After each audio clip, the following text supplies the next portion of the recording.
सेहरी की अगर हम पर्टिकुलर बात करें तो देखें, हर शुगर का पेशेंट अगर तो उन्हें वज़न बढ़ाना या वज़न घटाना नहीं है, उनके लिए हम separate diet plan already share कर चुके हैं। कीमा हो गया, कबाब हो गए, मुर्गी का सालन हो गया, सब्ज़ी हो गई, ये आप आराम से अपनी सेहरी में इस्तेमाल कर सकते हैं। सेहरी का मेन्यू जो है वो अच्छा रखना है, कॉम्प्लेक्स कार्ब वाला रखना है, अच्छी चिकनाई वाली चीज़ें रखनी है।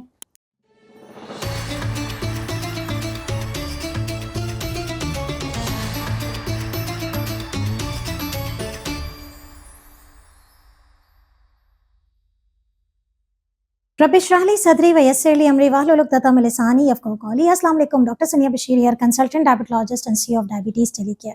उम्मीद करती हूँ कि रमज़ान सीरीज़ जो हमने स्टार्ट की है, हेल्दी रमज़ान विद डायबिटीज़ टेलीकेयर, उससे ना सिर्फ आप लोग देख रहे हैं बल्कि उस पे अमल करने की कोशिशें भी इंशाअल्लाह ताला रमज़ान में करेंगे ताकि आपके रोज़े बेहतर से बेहतरीन गुजर सकें। आज की वीडियो बहुत ही शॉर्ट, बहुत ही कॉम्पैक्ट लेकिन बहुत ही इंपॉर्टेंट है कि आखिर एक शुगर के मरीज़ को सेहरी में क्या खाना है। वीडियो को एंड तक ज़रूर देखें और मुझे जल्दी से कमेंट बताएं कि आप लोग सेहरी में क्या खाना पसंद करते हैं। बात हो रही है सेहरी के बारे में, ऑल्दो हमने डाइट प्लान के हवाले से बहुत सारी वीडियोस बनाई रमज़ान में। सेहरी की अगर हम पर्टिकुलर बात करें तो देखें, हर शुगर का पेशेंट अगर तो उन्हें वज़न बढ़ाना या वज़न घटाना नहीं है, उनके लिए हम separate diet plan already share कर चुके हैं। लेकिन एक नॉर्मल डायबिटिक पेशेंट है और उसे वेट का कोई इशू नहीं है, तो उसने कम से कम अपनी डाइट में सेहरी में कम से कम 400 से 600 कैलोरीज जो हैं वो उसने अपनी रखनी होती हैं, ताकि वो 600, 1200 और 1800, एक अडल्ट जो कि रोज़ा रख रहा है 21 साल की उम्र से लेकर 40 साल की उम्र तक तकरीबन इतनी रिक्वायरमेंट होती है। तो 600 कैलोरीज जो हैं वो बेसिकली आपके पास उसमें क्या कॉम्बो आना चाहिए। याद रखिए कि सेहरी हमेशा टाइम पे करनी है, सेहरी में पानी का इस्तेमाल बहुत अच्छा करना है। लेकिन जहाँ तक मेन्यू की बात है तो मैं आप लोगों के लिए बड़ी ज़बरदस्त कॉम्बिनेशन लेकर आई हूँ, जिसके अंदर जो शुगर भी जो है वो नॉर्मल रहेगी, आपकी प्यास का मसला भी नहीं होगा और आपके चिकनाई का मसला है तो वो भी नहीं होगा।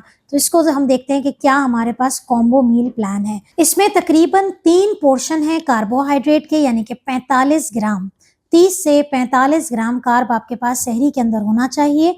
ये कार्बोहाइड्रेट जो है वो बेसिकली आपकी कॉम्प्लेक्स होगा, फाइबर वाला होगा।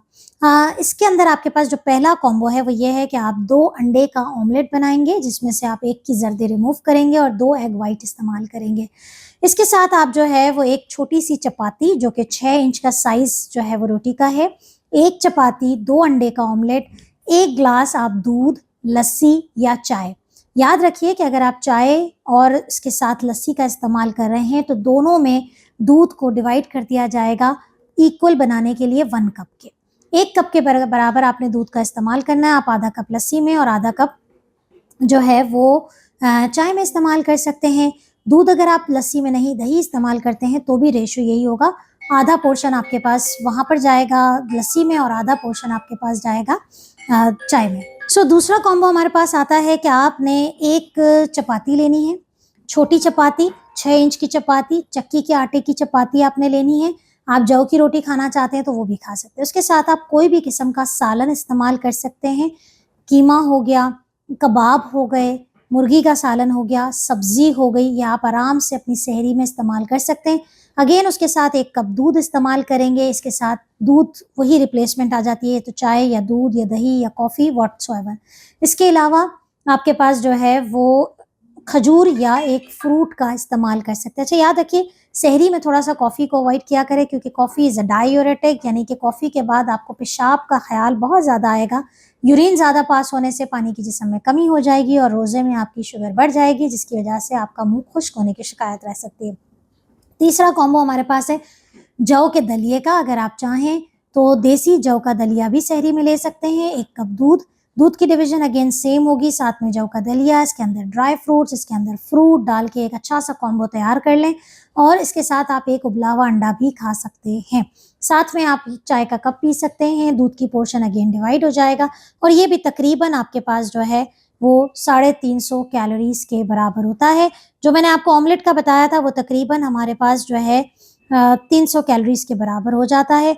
इसके अलावा आपके पास जो है वो अगर आप एक रोटी, कबाब, फ्रूट और मिल्क एक-एक सर्विंग अगर आप सबकी लेते हैं तो तकरीबन हमारे पास ये 500 450 से 500 कैलोरीज के बराबर हो जाती है।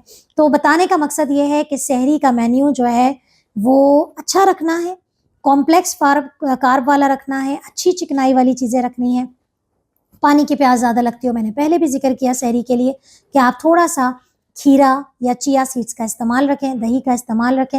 मुझे उम्मीद है कि आपकी सहरी जो है वो बहुत अच्छी गुजरेगी और आपके रमज़ान और आपके रोज़े बहुत अच्छे गुजरेंगे। दुआओं में याद रखिएगा। इंशाल्लाह हाजिर होते हैं इफ्तार मेन्यू के कॉम्बोज़ के साथ, और इसके अलावा भी कोई सवाल पूछना चाहते हैं तो कमेंट में ज़रूर बताइएगा।